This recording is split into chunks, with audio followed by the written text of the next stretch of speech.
From the center of the galaxy, this is ForceCenter, a show about Star Wars, pop culture, and the ultimate adventure.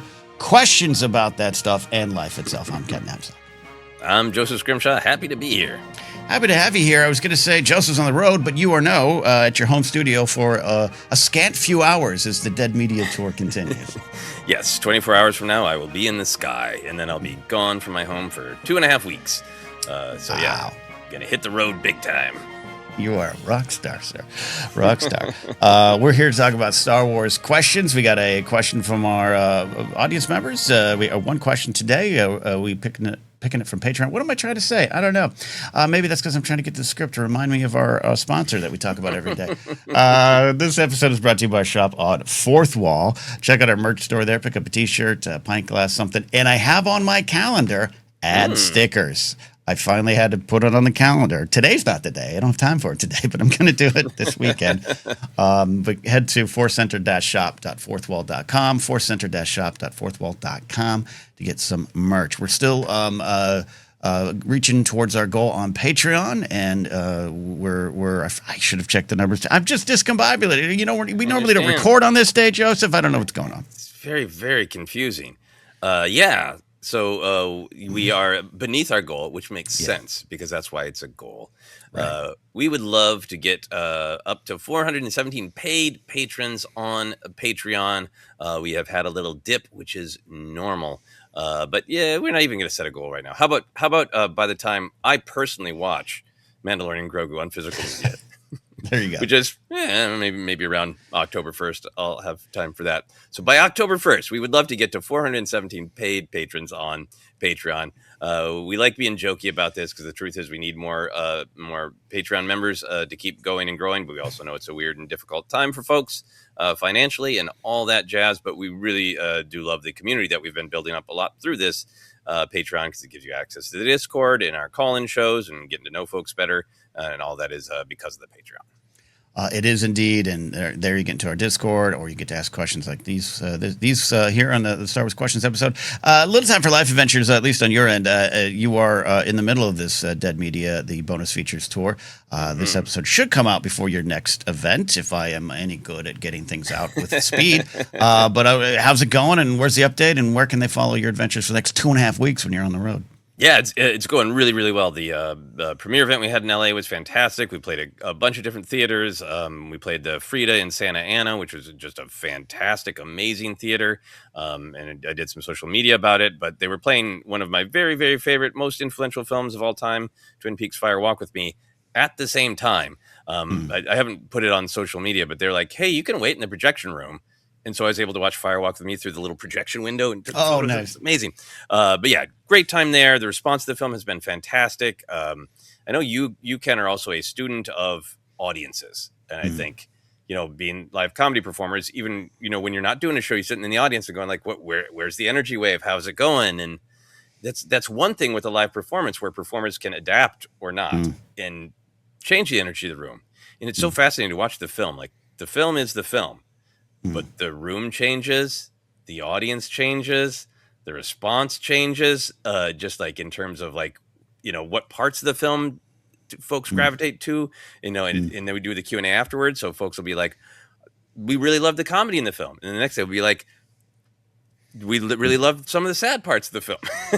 And then other people will be like, half the audience hasn't seen horror films before, and they really got scared by this part. So it's been fascinating to see the different reactions, all positive, but very different reactions. Great to see ForceCenter friends. And I'm hoping to see some ForceCenter friends that I haven't met because as of the release of this episode, we're heading out on our East Coast leg on Saturday, August 1st. We're going to be at Kevin Smith's theater, the Smod Castle Cinemas. And then we are going to the community theater in Catskill, Philomoka in Philadelphia, which is apparently a theater in a mausoleum. Nice. And then an Alamo Draft House in Winchester, Virginia. So we're going to lots of some bigger cities and some smaller places. So I really hope to see some ForceCenter friends and meet folks. Winchester, Virginia sounds like the hauntedest city in the world. Yes. A lot of fun, and I not only endorse the film, like I've told you all before, Joseph, you and your team work really hard to make it an event, not just a red carpet step and repeat event, but like a an event to go experience it as a community. There's a little fun little I keep calling it a workbook, but that sounds like a teacher signing a homework. But it's like it's a playbill, but it's got arts and crafts options for you. Got activities. We got the souvenir magazine that's really selling well now that we didn't have yet at the premiere. So nice. And tenorreleasing.com/films/dead media has the whole schedule and tickets and all that. There you go. We appreciate all of you ForceCenter friends that have gone already, and maybe some others will get a chance now. Let's dive into a big Star Wars question. It's a what if. You ready for a what if, Joseph? Yeah. I always joke I call these putting out my Schumers, but the reality is I'm getting to the point where I can't read anything without them. So here we go. Headline kind of question. What if Maul defeated Obi-Wan in The Phantom Menace? Brian Babcock asked this question. Now, normally we say, hey, send us a big essay. We want to know context. We're deep diving. I put out a call on Patreon for maybe quicker questions, and some are so good that they're too quick. So we'll do a rapid fire one episode. This one's a little longer, but I thought it was juicy. So Brian wrote, hey, Joseph and Ken, another, quote, what if question. I was rewatching the Tales of the Jedi, and we see that Count Dooku was already working with Palpatine during the events of episode 1. What do you think Palpatine would have done if Maul defeated Obi-Wan, or at very least wasn't cut in half and left on a trash heap? Do you think Palpatine would have kept him as his apprentice and just kept Dooku as an asset he could use for running the Separatists? Or would he have had Maul and Dooku fight each other to the death to determine who would continue as his apprentice? If the latter, who would Palpatine have leading the Separatists if Maul defeated Dooku? We've got some layers of what ifs, Joseph. So where do you start with that wonderful what if question? Yeah, the thing I like about this what if is it brings you into the terrifying space of Palpatine's mind. And I think the heart of this is that you have to deal with the fact that it wasn't just that Palpatine was making sort of political deals with Dooku behind the scenes and sort of radicalizing him politically, but he's training him in the dark side, right? Obviously, Dooku's a fully trained Jedi master, but he's getting him on that dark side path. The weird analogy that came to my mind is like, when you're going to an event and you don't know quite how formal it is, and you're like, should I wear a suit? Like a full suit? Or is this like jeans and a nice sweater? And I feel like where I'm going with that is like, there's such a contrast between who Maul and Dooku is. And Dooku's like, this is a formal event that requires a full suit. Or actually maybe I misunderstood, and this is a rager, and actually I should go in a ratty t-shirt. And that's Maul. Like, Maul is just this vicious, brutal instrument that's angry and beaten and a dog, a mistreated dog backed into a corner. Right. And Feral. Dooku is a gentleman monster with the political connections, and like, I think he's getting that. I got two going, and Maul's the official apprentice, and I can just keep kind of using Dooku for what I need him for if Maul steps up. But it's what happens. Maul steps down, steps in half, and so Dooku sweeps in. So I love the idea of I don't know. I think if Maul had defeated Obi-Wan or just like got a flesh wound and survived, that he would have kept being the vicious instrument, and Dooku would have just been the political instrument until it came to a head and one of them had to go. I think the great detail you're focusing on is that, not only was Palpatine, Dooku filing paperwork on behalf of Palpatine, he was learning. He was getting his Sith email address. We'll just make this all business here today.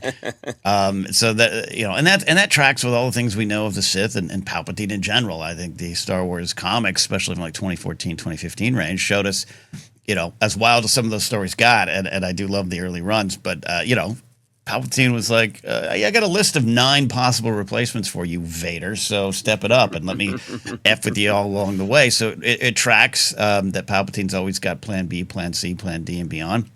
If they were to do a special, one-off comic or book or reveal, and that Palpatine had people behind Dooku beyond, say, Asajj Ventress and that whole complication that Dooku brought in, but I wouldn't be surprised. So I think it all tracks. I think it's a great question, and there's a weird part of me that wants it all to work out where Obi-Wan lives, but maybe, is hurt and takes the body of Qui-Gon away, and Maul's hurt and he limps away. And that he gets to go on being Maul, the apprentice, and Dooku's like, filing the paperwork again and kind of being the face of it and happy with that. And it all works out like a happy Sith family. But I don't think that would be the case. I think under that scenario, Palpatine would be short of, slicing Obi-Wan in two. I'm trying not to go to that scenario because I just don't want to picture it. I just don't want Obi-Wan dead. But whatever. Short of that, Palpatine would still be like, "You're not worthy. You thought you did good. You did almost good. What do you got? A flesh wound? You're not good at all." And he'd pit them against each other, whether an actual physical fight. It just would go on and on and on. That cycle of hate, that cycle of shame, that cycle of a lack of self-worth. And I think it would have played into Palpatine's hands. I do, though. I think there's an angle where with Dooku, slightly different than a lot of the other Sith we know, even Vader, where he's got a specific set of skills that you can use publicly better than some of the other ones, I think. So I think that would have kind of remained, at least in some fashion.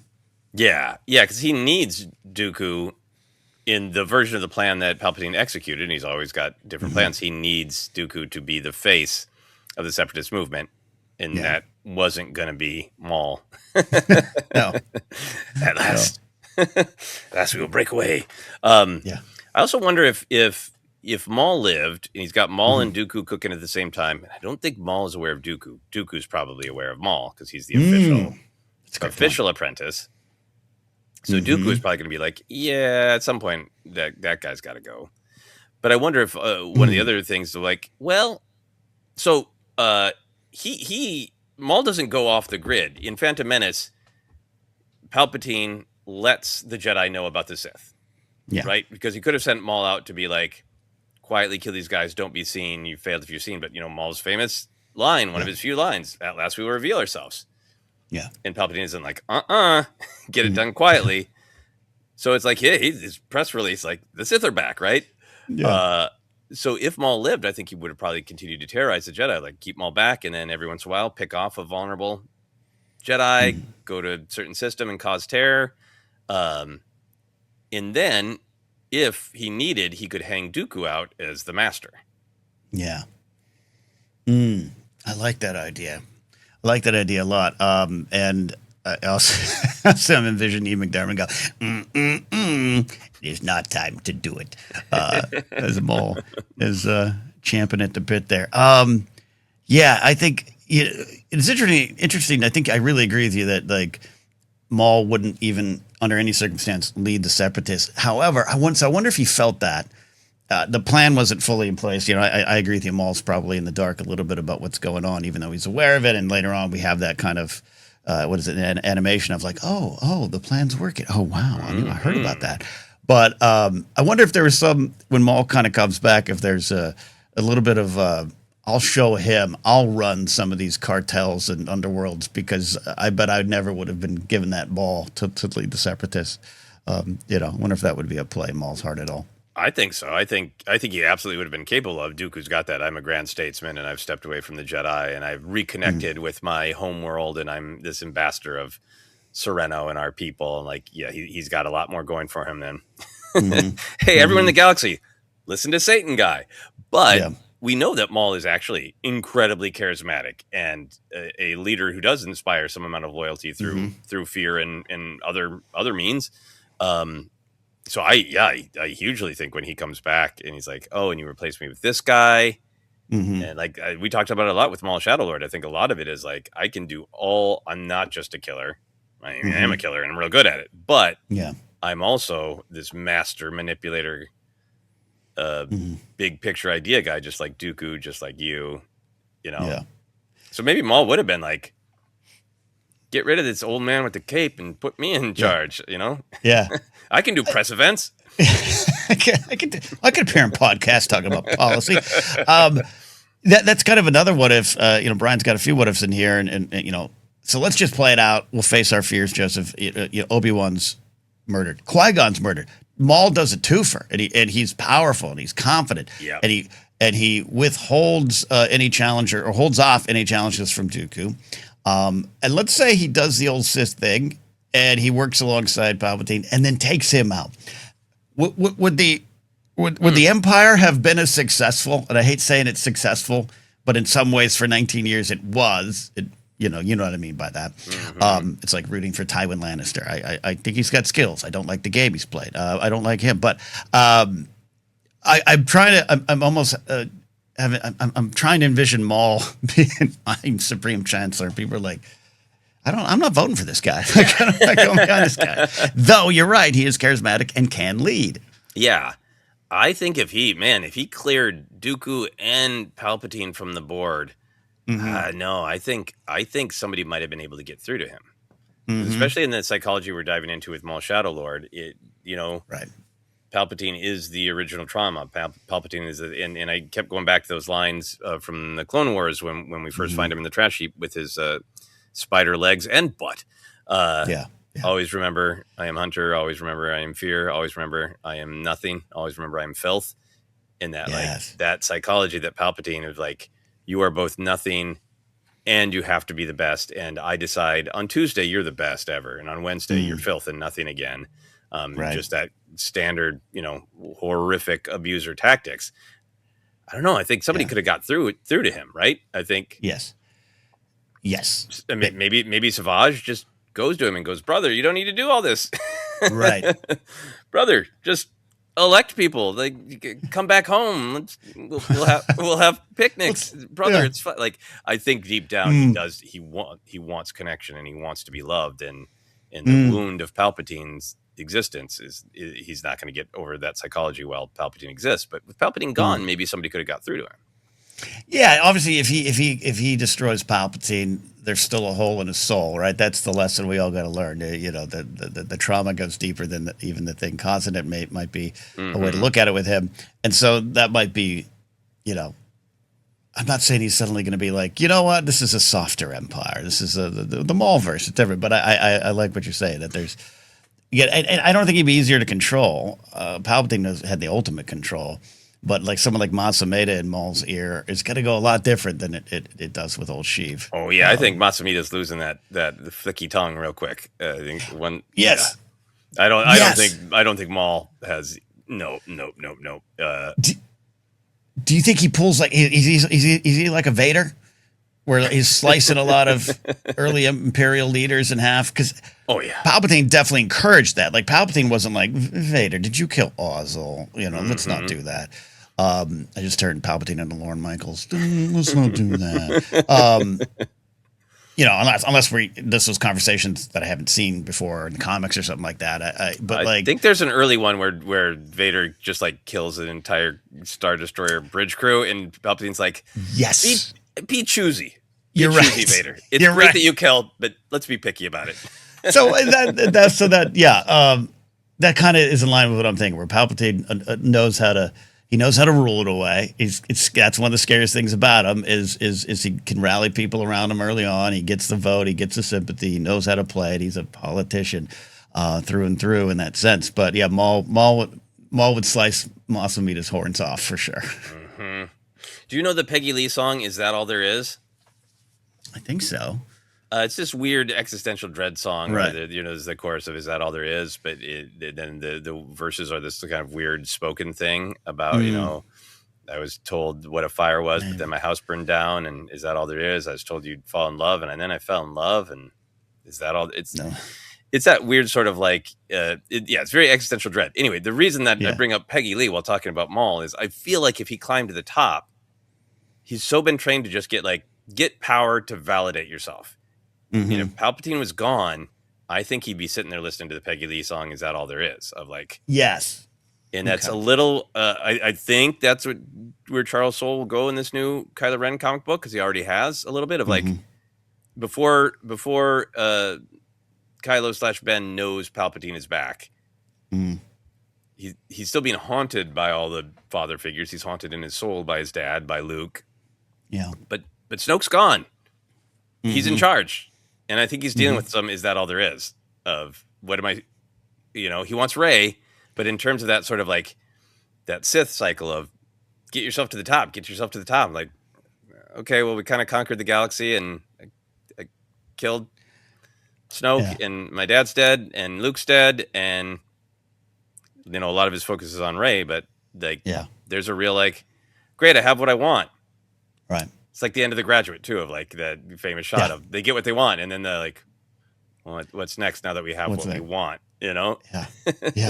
The great fear of life. I know you have a ton of time right now. Maybe you could edit a supercut of Maul and Kylo and even Vader to the Peggy Lee song. Yeah.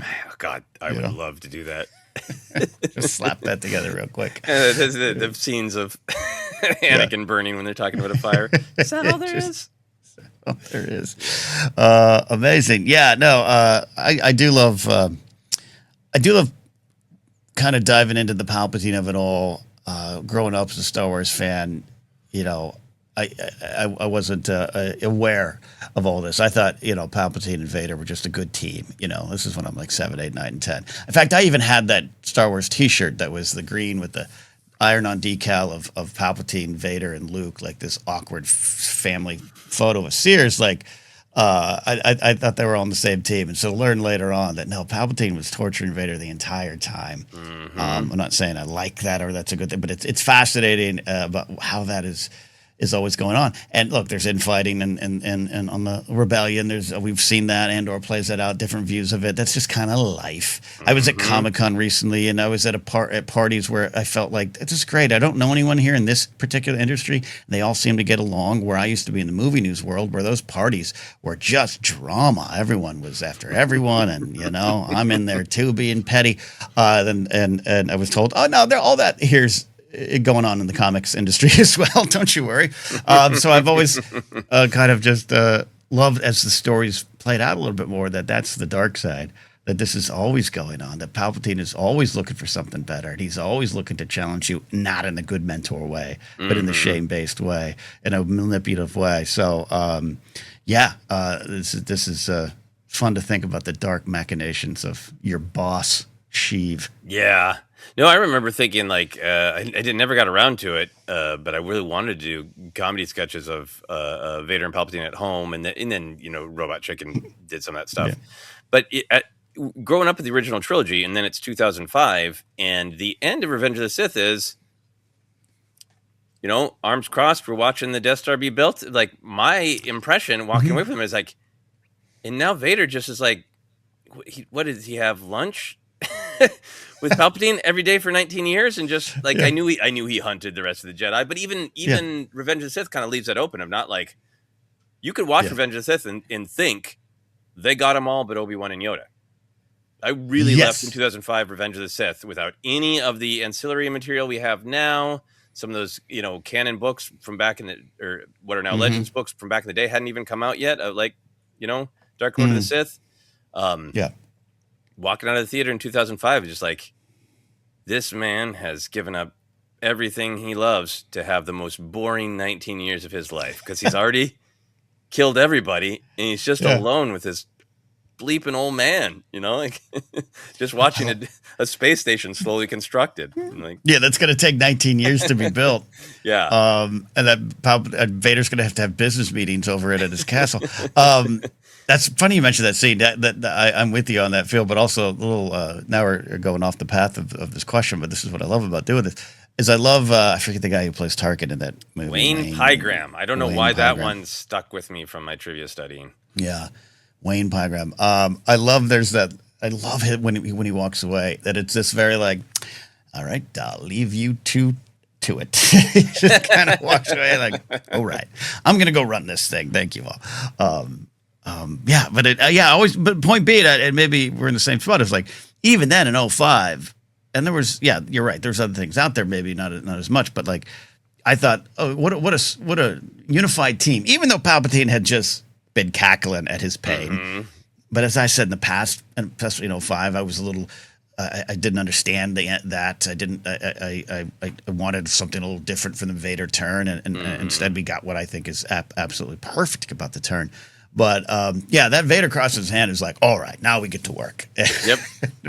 So this is life. Yeah. Yeah. So to bring it back to this question, because I think you just made such a great point, it made me think about that. The books and the comics and even the TV shows have just like, made this relationship so much deeper and so much more awful that it is the like constantly prove yourself, always, always, always. And even the comics now are up to this point. It's like, how many times has Vader's armor and legs been trashed? You know, like 72 times in the comics at this point. But it brings me back to the whole Maul and Dooku thing. I think if Maul lives, to answer another part of Brian's question, I don't think Maul and Dooku tolerate it. I don't even think Palpatine has to move it around. Like eventually they're just going to be like, we're fighting for the same reserved seat. And I think eventually they go at each other, and I think Palpatine just pivots to whoever wins. Yes, and then who would win? Yeah, if Maul beat Dooku, I think Palpatine would probably have to pivot to who's the face of this separatist movement. And I keep just using Maul as an instrument of like terror rather than an instrument of manipulation, which is more what Dooku is. And he's like, well, I can play it that way, and then that's fine. Does he? Yeah. Oh, see, that's fascinating to me. Is if Mina Montari's alive, does he try to convince her? Does she become the face? Who are the candidates? Yeah. In terms of just fighting, like an old Databank Brawl episode almost. I think my predictive market bet, not a sponsor of the show, thank God, would be Maul. But I don't know. Dooku's got, to me, there's something about what he holds in reserves, whether it's the lightning strikes, all the stuff we see with Yoda, that he'd be able to not best Maul in terms of physical skill and fighting ability, but just be able to do something to I'm going to spin all your anger against you in this fight. I think I've gone on and on about this before. Like Kenobi can take it to almost everybody but Dooku. And I think it's because Dooku successfully gets into his head with the Qui-Gon connection.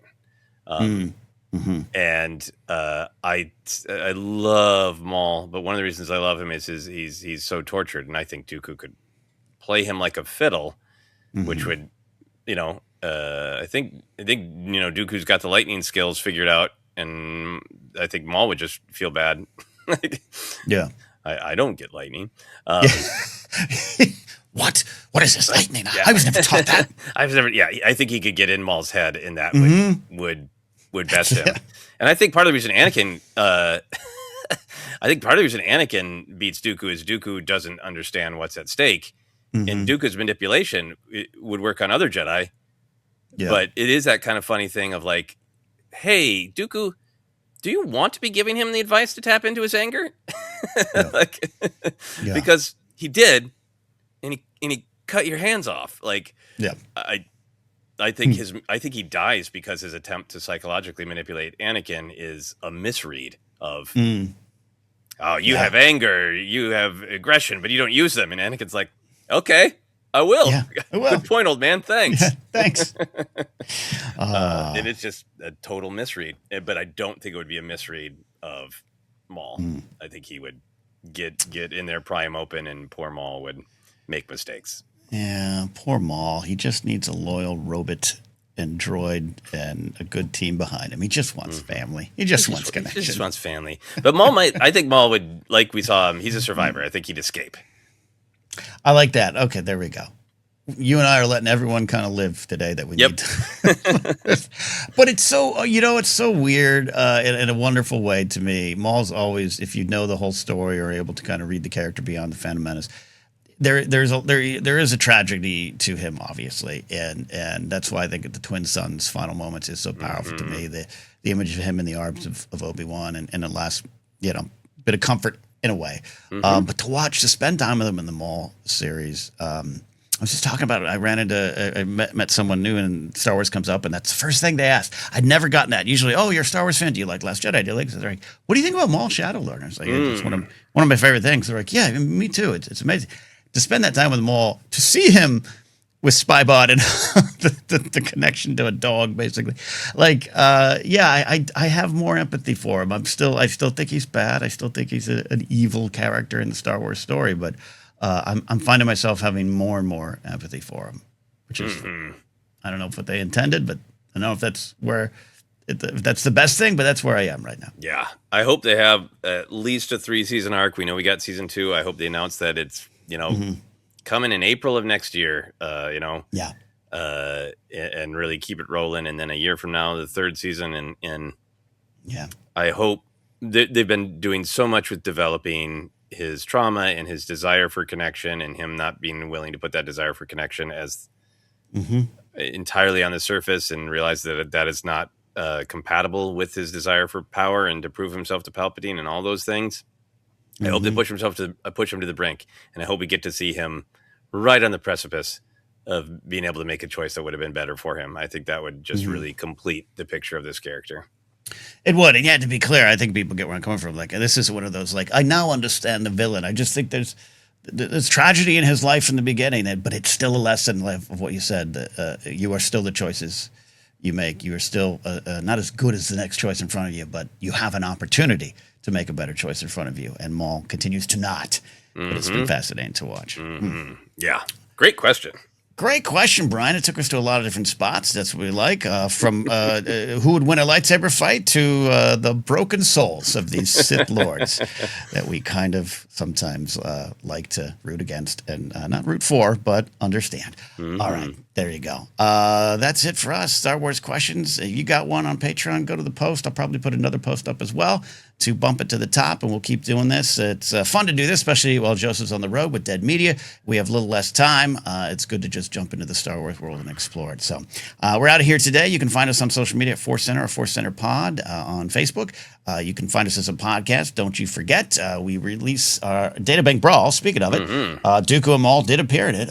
We rebroadcast those episodes every Sunday, audio only. Go to patreon.com/ForceCenter support. Get in the Discord, continue this conversation. Follow me at Ken Napzok or my website, kennapzok.com. Nothing big on the horizon in terms of comedy, but just hang out with me on my show, The Blathering, or Culture, Faith, and Politics.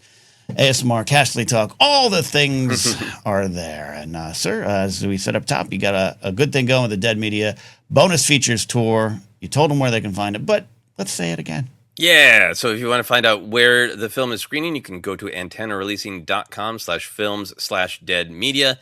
We got this first leg of the roadshow tour that's going through August 20th. Then we're taking a little time off. And then around September 17th, we'll be back on the road. And some of those tickets are up already. So if you want to see us in Atlanta, I don't remember what date that is, but you can look on antennareleasing.com/films/dead media. And if you're on Instagram, that's where Dead Media's social account lives. So go find a Dead Media movie on Instagram. And as always, you can find me on all the social media except X at Joseph Scrimshaw. There you go. That is it. We'll see you next time here on ForceCenter.